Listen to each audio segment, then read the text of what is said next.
Advance had their big announcement conference this week. Yeah, so we officially launched yesterday. We had a soft launch in June when we revealed the existence of the party, but we imposed a hurdle on ourselves with 30,000 members before we would apply to the Electoral Commission to become an actual registered political party. Yep. And once we had that 30,000 figure in our sights, I thought we'll organise a launch, which we had in Newcastle yesterday. It was very successful. We had some headwinds last week when the hotel we'd booked suddenly discovered that they didn't like the cut of our jib and they cancelled us. Right. So we had some last-minute headaches, but we got a fantastic venue in a restaurant that was obviously prepared to align itself with those that are now deemed far right if they hold any view other than a far left one. And anyway, we had a very successul launch yesterday. Excellent. Thank you. Well, I'm glad to hear that, because Labour didn't. Labour are currently going through their party conference, and we won't watch it. It's absolutely abysmal. Like, if people thought that the Reform Party conference, what's her name, doing that song was bad, this is way worse.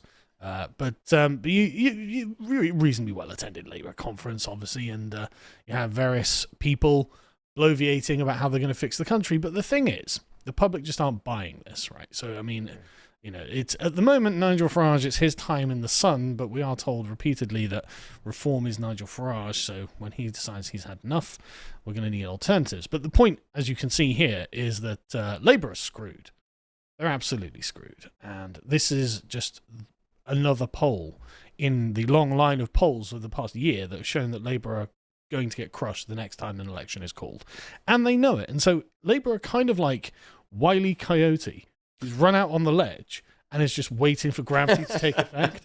And I really mean this as a genuinely serious metaphor. They've got the momentum because they're in government, but everyone can tell their feet aren't actually grounded on anything. Yeah. And so at some point, they're going to come crashing down, because Keir Starmer is actually now the most unpopular Prime Minister on record. Deservedly so, I think. Yes. Well, yeah. 100%. I mean, obviously, he completely deserves it. But as I was saying earlier, they've been in power officially for a year, but in reality, this project has been in power for 30 years.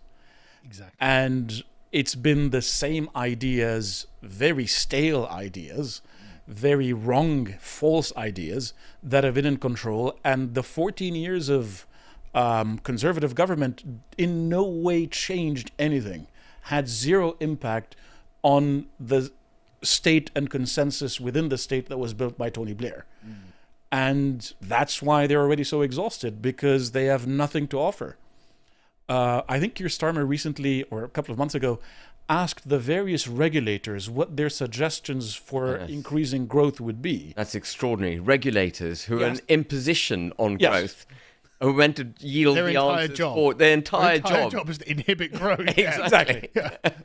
So you're really scraping the barrel for ideas at that point. Exactly. And I'm surprised that Ms. Reeves hasn't sort of figured it out yet. But the coyote needs to recognise, as you rightly say, that the way to save himself is to change direction. Stop running off the cliff and go the other way, which is what the British electorate want. They keep voting for politicians to do the opposite. It is remarkable, isn't it? Just a quick thing on here. I'm surprised how Liz Truss has only got a 51% dissatisfaction, actually. Yes. Which is a lot better than the media would have you believe. Yes.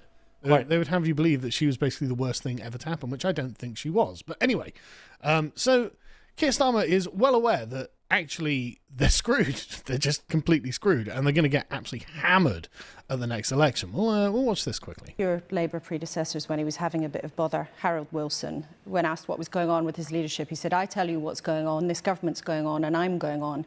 And John Major said to his critics, "Put up or shut up." What's Keir Starmer saying? Give me time, give me space? I'm saying we have got the fight of our lives ahead of us, because we've got to take on reform, we've got to beat them. And so now is not the time for introspection or navel-gazing. There is a fight that we are all in together, and every single member of our party and our movement actually everyone who cares about what this country is, whether they vote Labour or otherwise. It's the fight of our lives for who we are as a country. We need to be in that fight, united, not navel-gazing. I'm absolutely clear in my mind about that, and that's what I'm going to be talking about at conference. I think if you wanted to sort of summarize Keir Starmer's personality, now is not the time for introspection. That's a good summary. Don't think about it, just do it. Yeah. He's there to implement something which he is possessed by, and he doesn't want to even think about it in any way. Well, he's a pure creature of the system. Yes. Right? It's not just that he has been born and raised and molded by the system. He truly believes in the system. Because, I mean, look what he's saying here, right? He views Nigel Farage as the end of Blairism. He views Nigel Farage as the end of this great project of... I wish it were true. The amount of time they're like, Nigel Farage, I call reform hard right, and I'm like, I wish. yeah, yeah. We wish. Yeah, just okay, but that's their perception of it, right? Yeah. Their perception is that Nigel Farage represents a paradigmatic shift away from the politics of 1997 onwards, right? And they recognise that actually the country has just had enough because there's no one else they can point to, because like you say, they've been in power for 30 years, and they have. There's no one else they can point to say, well, it's your fault that the country's terrible. Exactly. No, it's your fault, and your fault, and your fault, and your fault, and you know, it's all your faults, and the chickens have come home to roost. What's really interesting to me as well is that in that quote, he hasn't once thought to mention that perhaps it's the way they're governing that's the problem. You know, he sees the fight as entirely with another political party, and it's just a matter of beating that political party, not doing something differently ourselves. Well, he recognizes that the other political, or he thinks the other political party represents the end of the sort of his managerial dogma. Yeah. paradigm entirely. And so for him, this is an existential threat, actually. And so it is more than just beating another political party. It's actually, Fighting for your political survival. Saving the system. saving the system itself. That's what I think he views it as, genuinely. And honestly, you can see why he thinks this. Now, he said the other day that he saw the United Kingdom rally, which you spoke, and he was terrified by it because he realised... Far right. Well, if you can get like 1 million far right people out in the streets, And 2.5 million watching online, 3.5 million far right people in this country. and then Elon Musk calling in, and all these other things, you realise, okay, there has been a sea change in politics. Actually, the British public have had enough, and they're changing their minds on things. And he's going to be on the outside of this, which is why they're all falsely saying, "Oh no, we're the real patriots, guys." It's like nobody thinks you're patriots. Everyone thinks that you love Davos, and so yeah, so you saw we see. Lots of protests. This is at the Labour Party conference, and you can see that basically all of Labour's enemies are coming to get them. So, I mean, this doesn't look terribly different to the United Kingdom rally. You can see the No to Digital ID people there. You can see people with our farmers, people celebrating the death of Labour, lots of England flags, lots of British flags. You can see it's the same sorts of people, and you've got various other ones. You've got the farmers' protest there. And again, this is another good one. Blimey. So you see the farmers have got the England flag there now. Yeah. So you can see all of the enemies of Labour are realising, actually, aren't we all on the same team? Pretty much. We're all We pro-Britain. are. And we're all crying out for a government that will actually represent the interests of the people of this country. Sounds wild. I know it's a wild Crazy. proposition. Nigel Farage is on the horizon. Oh my God. More than the interests. Like, More than the interests. I've always found it fascinating, the left's hatred of hereditary lords and the left's hatred of farmers, because they represent memory, they represent ancestry, they represent continuity, belonging. They are the people genuinely attached to the land, and therefore the natural source of healthy, natural nationalism. And that's why the minute they're in power, they start sort of finding ways to stab them, be it in the Blair years, trying to sort of get rid of more and more hereditary lords and that kind of thing, but also killing farmers with regulations, and now the inheritance tax. So it's a war on memory and identity that they're engaged in. oh yes. And they've identified the target correctly. It's religion and the landed population. These are their two enemies. That's why they find the flag offensive. That's why they find the flag offensive. And so what I love about this is, I mean, this is a big protest. Like, there's a couple of thousand people that have turned up to protest the Labour Party conference. I mean, the Conservative Party conference gets protested by like a handful of weirdos. Yes. It's just maybe 100 at most that you'll see like idiots. Yeah. The UKIP Party conference get 50 people turn out to just go, oh, you're racist. Like it was very small, very trivial. This is not small and trivial. No. If I were the Labour Party, I'd be like, okay, why are the working people of England all getting around, and not just England either, but why are they all getting around and like realising they're all on the same team and against us? Yep. Like, this is a real problem for the Labour Party, and it looks like a party that's under siege, out of time, and with nowhere else to go. They've got no firm ground to stand on. They've got no real constituency that they represent. Yep. And yet, for some reason, they're in power. And this was one of the things. Going back to the conference speeches. So I watched all of the first day's conference speeches. The conference is still going on today, so we'll probably cover it tomorrow. You watched all the speeches. I did. You must be a sucker. 5 hours of it, yeah. Well, the thing is, it was kind of fascinating. Because on the one hand, they're like, yeah, Keir Starmer delivered us this incredible victory. It's like, did he, though? Did he? Yeah. Fewer votes than 2019. Yeah, fewer votes than Jeremy Corbyn. Yeah. And what actually happened for Keir Starmer to get his thing? Well, Nigel Farage came in and slide tackled the Conservative Party. Yes. That's how they got their majority. And everyone can see it. It's there in the stats. Everyone can feel it. Everyone knew that was the case. And yet, not once is this mentioned at the Labour Party conference. And they haven't got the presence of mind to take that on board. No. They should have taken their victory and understood, right, that wasn't a genuine victory. Yep. And we need to adjust the way we govern if we wish to stay in power. Or, think about this. We could go balls to the wall. Reduce... Full throttle. Yeah, full throttle. We can reduce voting to 16. We can bring in digital IDs. We can do this. We can do that. We can do the other. We can go mad because we'll never rule again. And they will not rule again. Yeah. Next government will definitely not come from their end of the political spectrum. No, 100%. And the thing is, why would you ever vote for Labour again? Like, if you're a radical leftist, there are alternative radical left-wing parties that will actually be authentically left-wing, thank God, in a little cul-de-sac. The Hezbollah's imploded already. I know, but the Greens seem to be doing okay. They're at 13%, so good luck to the Greens. But the sort of Blairite consensus has died. Yes. No one supports this anymore. And so the question is what comes next, and the question is how long is it until they accept that that's the case? But they've gone honestly full bore on this. One of the things, of course, they never accept that actually it's them and they've got this loveless government purely by chance. They don't accept this. They think Keir Starmer delivered this great victory, Complete lack of humility. Completely. That is exactly. And coupled with stupidity. Yes. Because the numbers speak for themselves. They usually go together. Yeah. They do go together. Yeah, absolutely. Hubris and stupidity. Another thing they didn't talk about is the polls.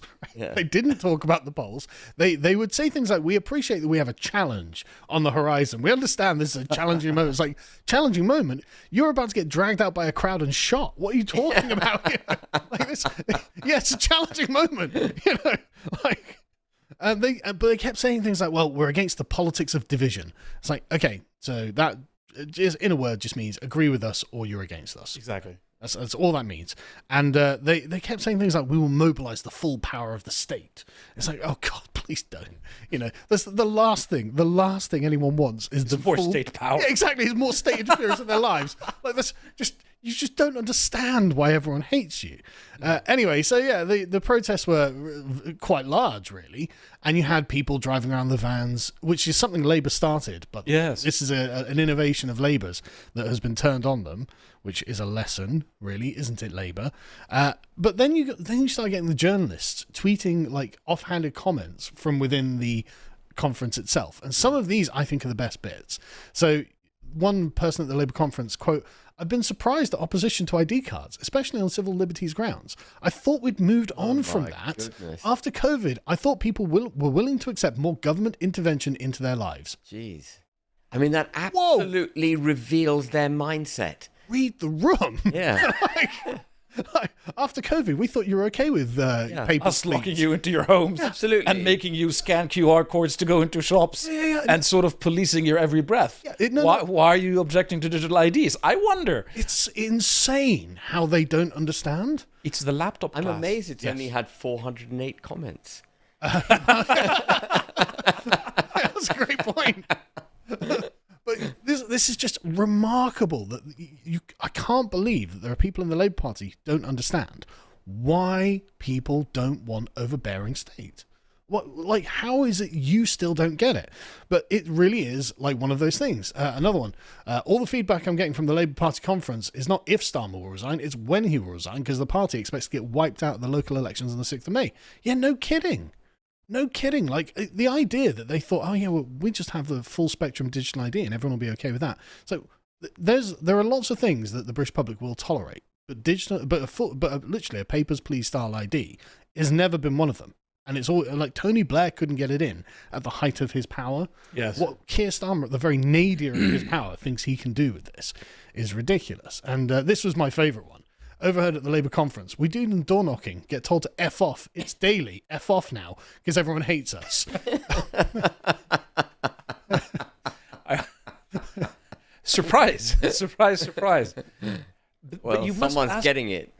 But is it filtering to the leadership? Are they aware? I have seen no evidence whatsoever that the leadership understands this. Now, I think that they do, right? I think they actually do on a subconscious level at the very least, and probably on a more sort of rational level. I think they do.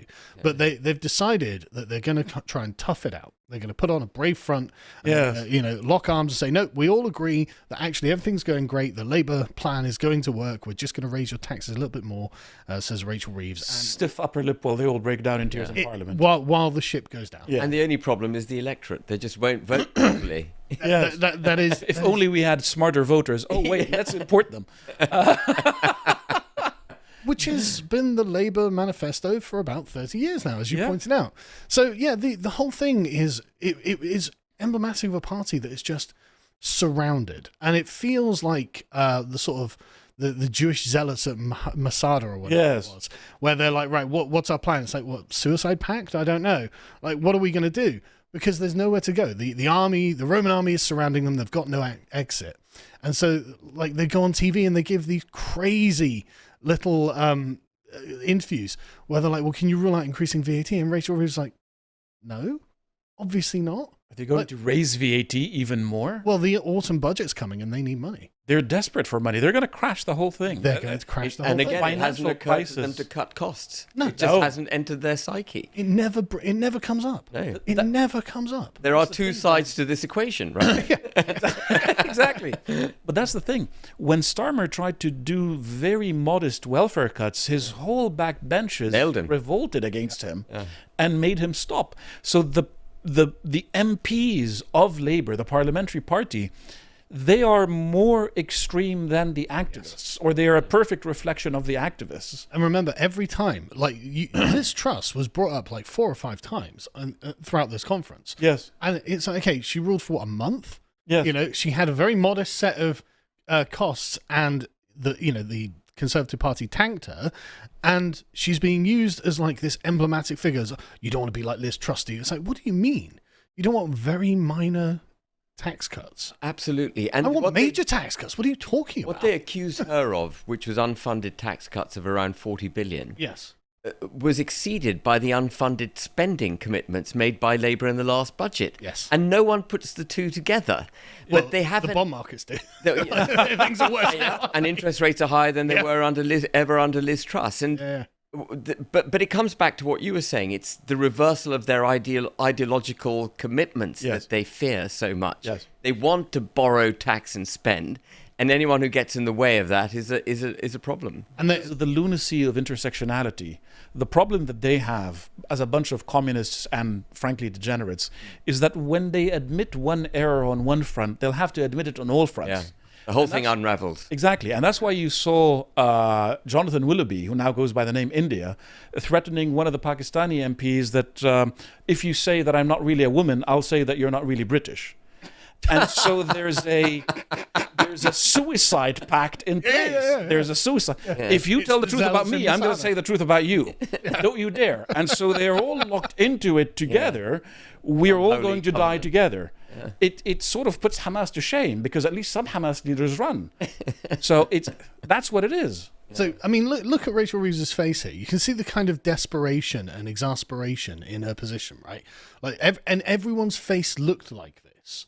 They all were like just this kind of end of Ashen the road. face. Yeah, is the ashen. word you're looking for. That's right. Well, it's an improvement on the lower quivering lip, isn't it? I suppose it and is. tears yeah. and the front bench. I suppose it is, but they're constantly promising that we're going to have a library in every school. We're going to have free school meals. It's like, look, none of these things are the problem with this country. No. Right? It's not that children in schools are starving to death or are unable to access textbooks or something like this. These are not the problems. What these are sort of old Labour boondoggles that you just think, oh, these sound good and everyone will agree with these. And it's like, okay, but not if they come at the constant expense of taxes rising, which they do. Yep.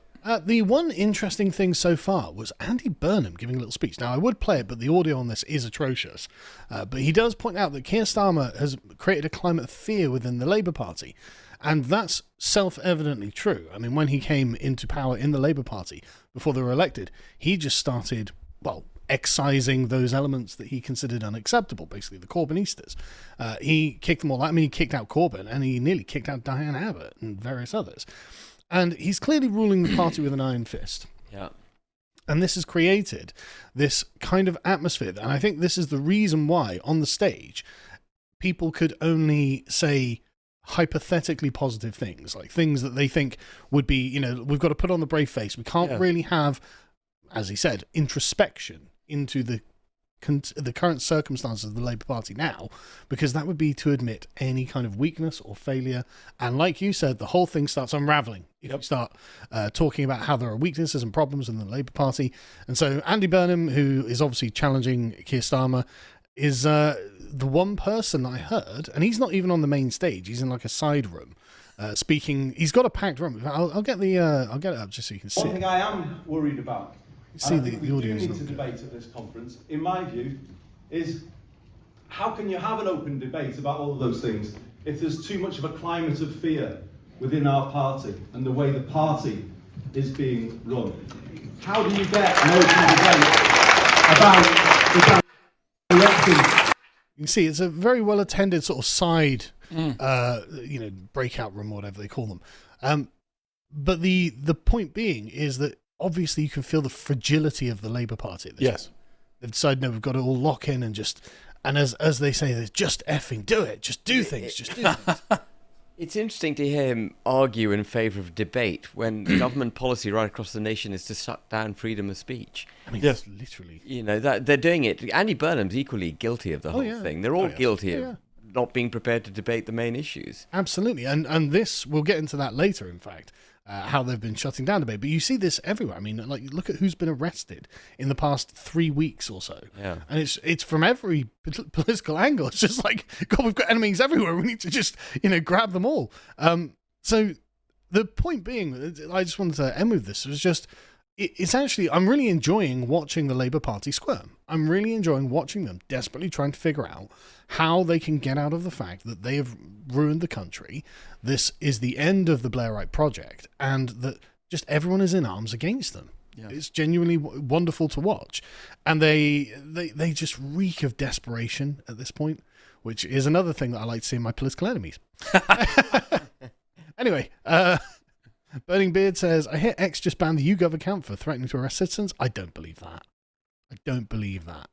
I haven't seen that. Ben, good luck with your party. You and Rupert are the best are the men Britain need. Unfortunately, I think Nigel will be a letdown. Well, you don't have to persuade us, mate.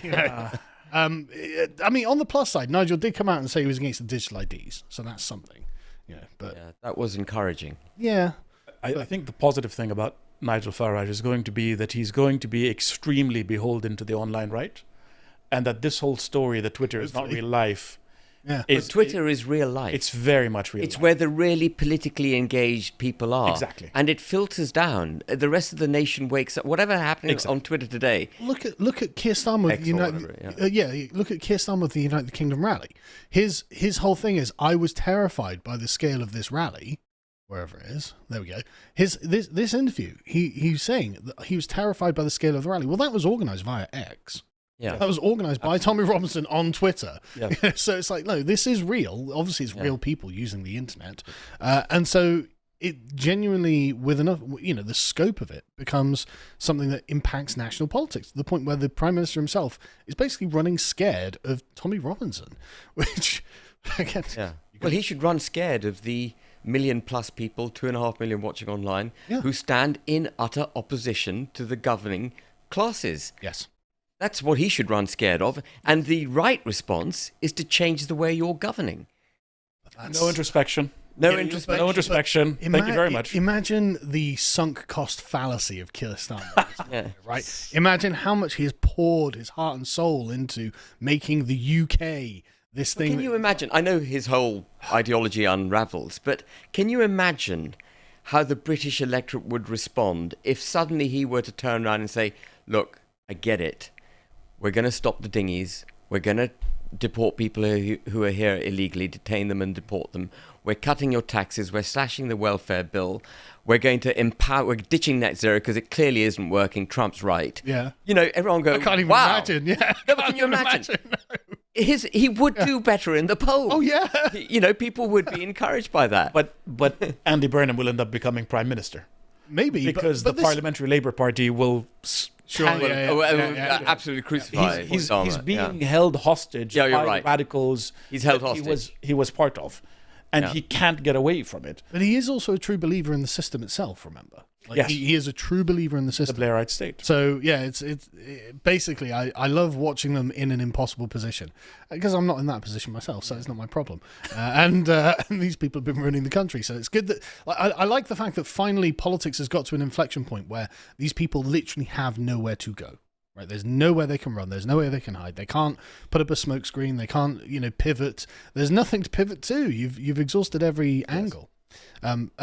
Smath says, Ben, loved your speech at the United Kingdom rally, especially the unplanned bit.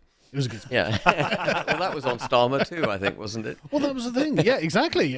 For anyone who doesn't know, the crowd sort of spontaneously started breaking out into a chorus of Keir Starmer as a wanker, which is a widely held belief in the country. And, Seems to be a point of consensus. yeah, I mean, we have the polling to prove it, as well, just in case you weren't aware that, it's very widely held.